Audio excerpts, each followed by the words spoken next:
but going looking for the people who would be associated with hidden weapons. Well, what I did is I formed teams for each of the areas, and we formally had hypotheses.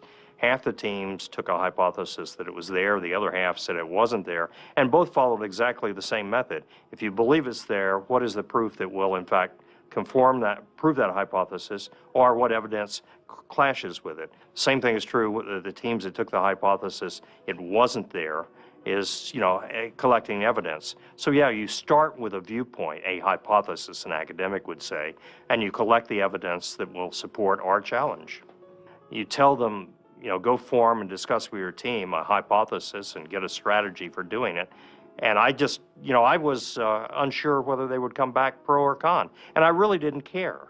And that was intentional because I didn't want to be seen as stacking the deck. And we met every Saturday afternoon, and each team went through a very, it was rigorous, but almost predictable. You started with, here's our hypothesis, here's what we've done this week, here's how the evidence stacks, here's what we propose to do the next week.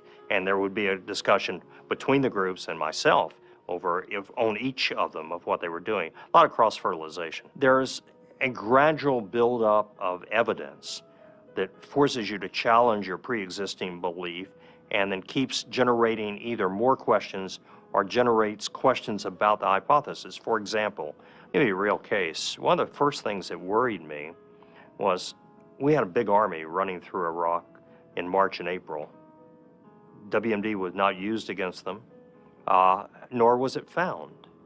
That's sort of remarkable if they had had large stockpiles. I really believe in the jungle telegraph. Put the word out on the street. Let people know what you're about and what you have to offer, and usually you'll get people coming to you. And I had a lot of money, reward money, and I had green cards or passports to virtually any attractive place in the world.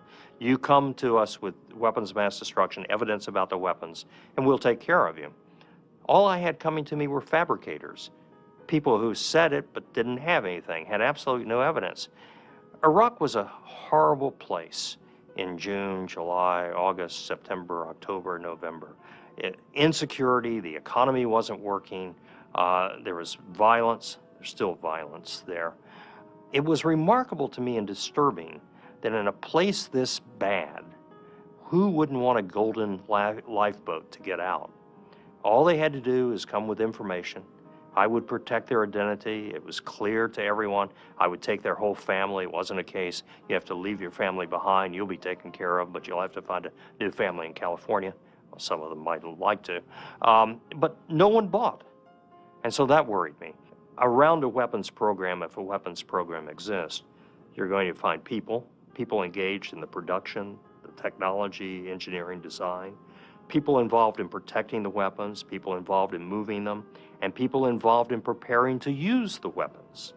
We found none of that. We were running into fewer and fewer leads that looked profitable, and a lot of evidence that stacked up to explain something other than large stockpiles of weapons. I had the habit of writing a personal report back every weekend, which was quite separate than the official reports back saying, this is what it looks, smells like to me. Here are the issues of the week. Here's how I'm proposing I've always found that's a good way to keep people informed of what you're doing. I don't think there was a surprise about the conclusions I was drawing because those were fully and I think completely and adequately reported. I think the surprise would be that you would speak out and say that. I had the privilege, although I didn't always think it was a privilege, of watching a lot of very senior government officials come to agonizing terms about Vietnam and decide not to speak out because they knew they'd never be asked to lunch again. They wouldn't be part of the process. And I think like a lot of people of my age and my generation who were in the government, it's by no means unique to me, just decided that if ever the occasion came, I simply wasn't going to live like that. There wasn't a lunch or part of a process that was important enough. This committee has a special responsibility to the men and women of our armed forces to look at the pre-war intelligence because planning for military operations is based on intelligence. Policymakers take data, they interpret threat, they assess risk. When you talk about a mushroom cloud, how much more imminent threat could there be? Why was the skepticism left out of the public white paper of the Many CIA. of us feel that the evidence so far leads only to one conclusion: that what has happened was more than a failure of intelligence. It was the result of manipulation of the intelligence to justify a decision to go to war. Secret societies have their own rules, and secret societies generally don't feel an obligation to openly and democratically communicate. Prime Minister Blair has set up a similar commission in Great Britain. Yeah. His is going to report back in July. Right. Ours is not going to be until March of 2005, 5 months after the presidential election. Yeah. Shouldn't the American people have the benefit of the commission before the election? Well, the reason why we gave it time is because we didn't want it to be hurried. This is a strategic look, kind of a big picture look about the intelligence gathering capacities of the United States of America. I think every president should have kept on their desk the statement, the carved statement that Harry Truman had: the buck stops here.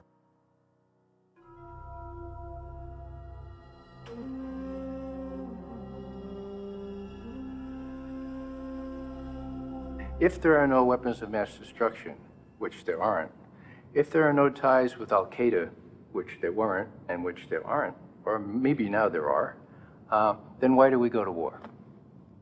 Well, all you need do is go on the web and download Project for a New American Century.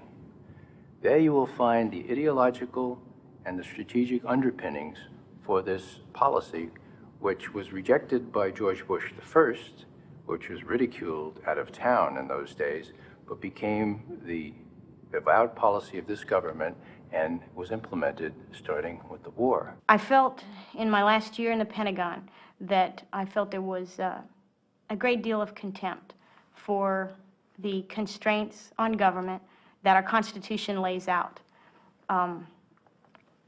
And I also felt that there was a contempt for the Constitution, and I only absorbed this sense of contempt by association with some of these senior appointed civilians. Who are all neoconservatives, who all believe in dominance, who believe in preemption, who believe in the military option as the first resort rather than the last resort. They have had a very fixed, indeed almost obsessive idea that in fact Iraq is a major actor in the world and a probable threat, possibly a deadly threat to the United States. This is a group of people who have essentially believed that might makes right, that the United States at this stage of history has unchallengeable power and therefore a responsibility to use it to make the world over in the manner that we, or they rather, think it ought to be made over. I think behind the basic neoconservative philosophy is a considerable arrogance that American interests are the primary goal of all American foreign policy. And they seem to have a really serious habit of not being interested in listening to what other people say about this subject. Now, of course, American interests should matter, but there are enlightened and unenlightened elements of self-interest. And I think in this case, we have determined and defined our interests globally in almost total disregard of what other states want, what their concerns are, how they might or might not be able to contribute. We're on a roll, you're either with us or get out of the way.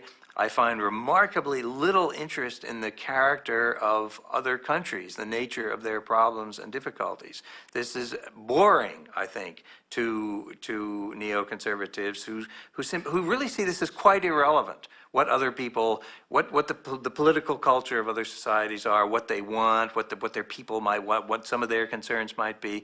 It's really quite irrelevant because we know what we're going to do and get out of the way if you don't agree.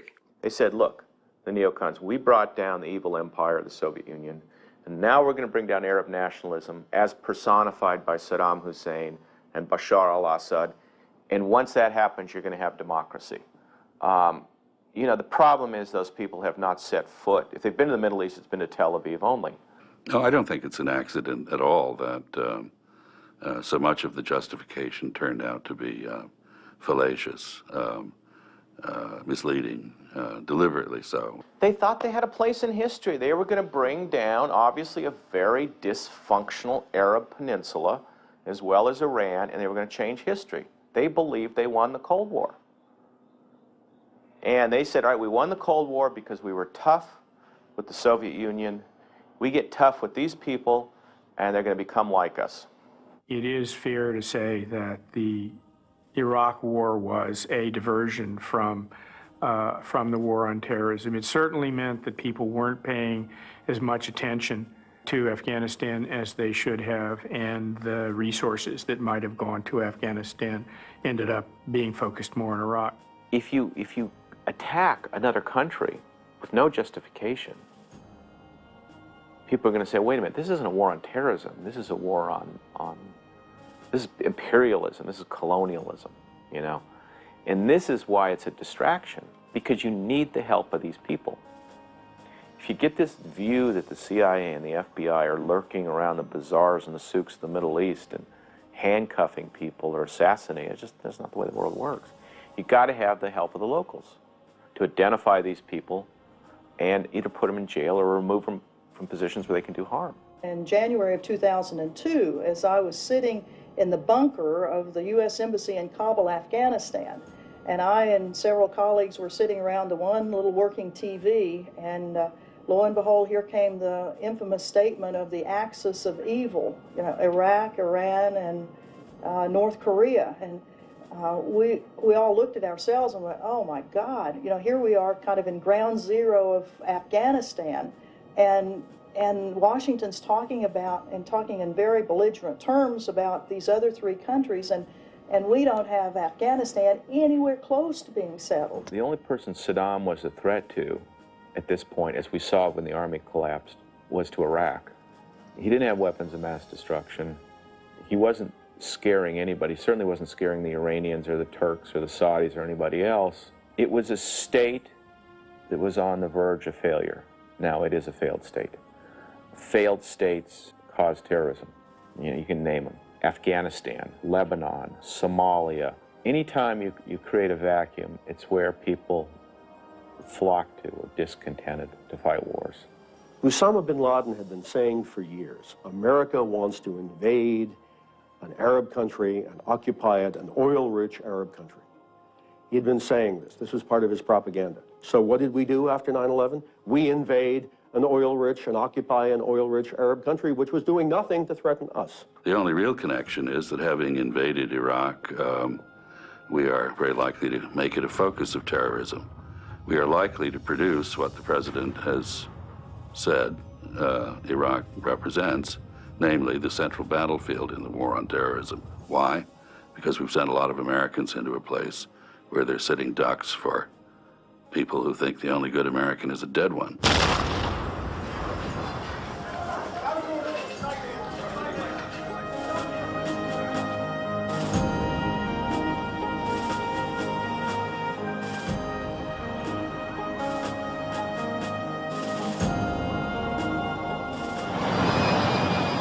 Iraq cannot be governed by Americans. I don't care what the intention is.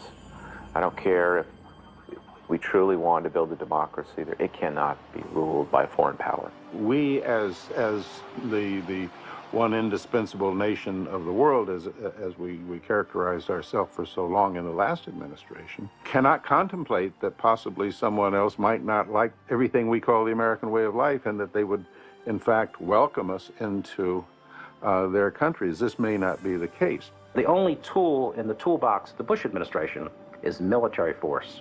Military force is a very blunt instrument. It just doesn't work. We've created more terrorists in Iraq, and we haven't even solved the problem in Afghanistan. One of the more ironic effects of the attack on Iraq was to buttress other countries in the conviction of the famous remark by an Indian general after the first Gulf War, when he said the lesson of this war is that if you have to fight the United States, you better have nuclear weapons.